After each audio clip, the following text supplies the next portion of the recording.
Alright guys, I have another question on my Facebook page. I'm telling you guys, if you have any questions, please drop them in the comments here on Facebook, on Instagram, anywhere.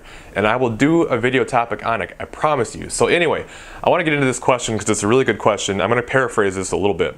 So it's a woman asking about kind of tracking macros versus kind of eating cleaner, so to speak. So basically she says, I'm thinking about stopping tracking macros and weighing food and just trying to eat better, get more veggies in, more nutrients and that type of thing. Basically eat less junk food is what she's trying to get at. And she says she's noticed that she actually gets pretty bad depression when she eats more junk food, processed food, things like that. Wondering if it's possible for these types of food to cause depression, and if macros might be a better way to go even if that's the case. Alright, so awesome question. Now, what I will say is the first thing I want to clear up real fast here, because I'm not saying the person who asked this is thinking this way, but it kind of sounds that way, so I want to address it. There's a very common misconception with tracking macros, and that is that it's all about eating junk food, it's about eating crap, and it's about just fitting whatever kind of bad foods you can into your diet, and that's what it is. And it's just not the case. It's just a system of tracking your intake to be able to substitute foods for the types of foods that you prefer to be able to keep going towards your goals. All right, so you hit your numbers, and whatever type of foods help you get there, it's going to be more sustainable that way. All right, you're going to adhere to your plan better that way. However, it does not mean eat junk food. All right, you can absolutely 100% do macros, do flexible dieting, and eat nothing but whatever you deem clean. I don't like the word clean because everyone has a different definition of it, but you can 100% do that. All right, you can eat foods that are totally organic and all that stuff if that's what you're into, and you can do macros. All right, so that's the very first thing I would say, is it doesn't have to be this or that. It can 100% be a combination of the two. So for you, if you're feeling that you are getting more depressed and not feeling so good and don't like the way you feel eating more junk food, I definitely would recommend cutting back on that junk food. Now, the one thing you're going to have to keep in mind is, will you be able to adhere to your diet but if you just cut it out completely? All right, so everyone's a little bit different, and maybe that will work better for you, maybe it won't.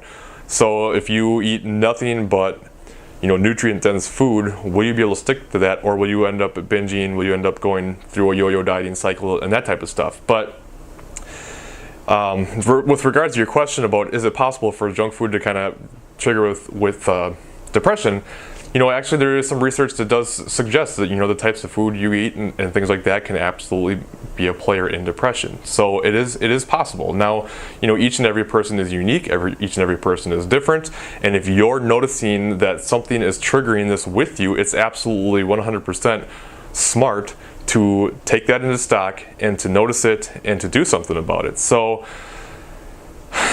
I just don't want you to think that you have to get away from tracking macros to eat clean. All right, I do think it's still a good idea to track your macros.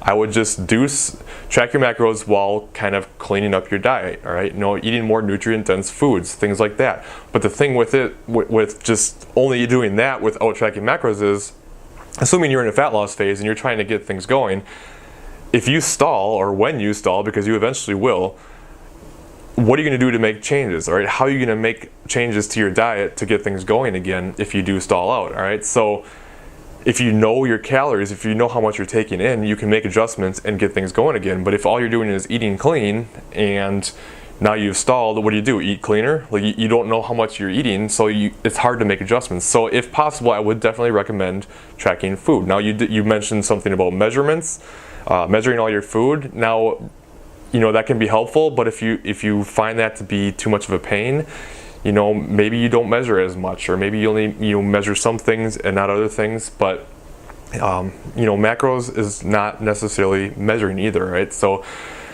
the thing with macros is very beneficial, especially for people who are kind of starting out, is it's just such a great teaching tool.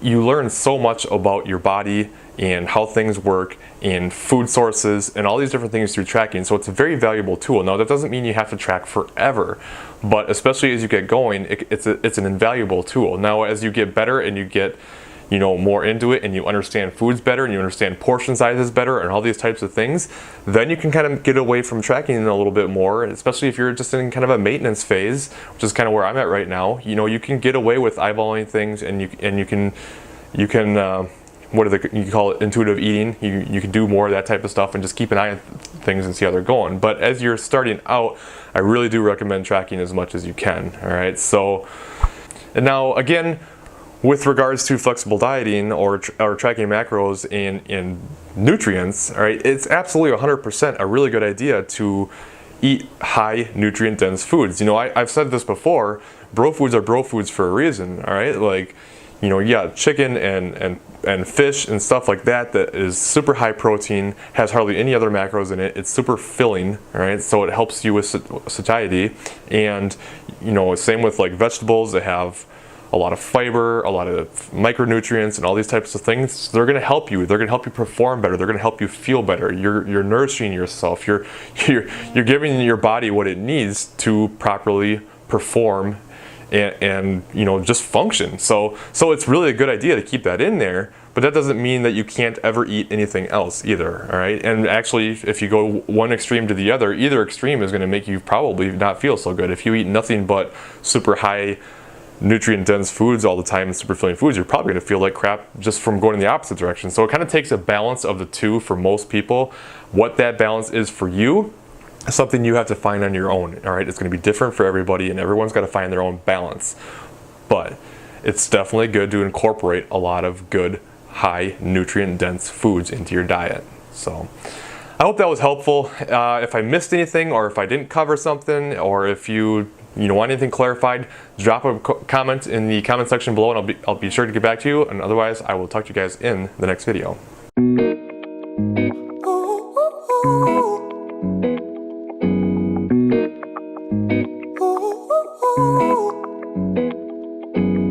I'm addicted to the love that you're giving. Every minute, every day I've been craving.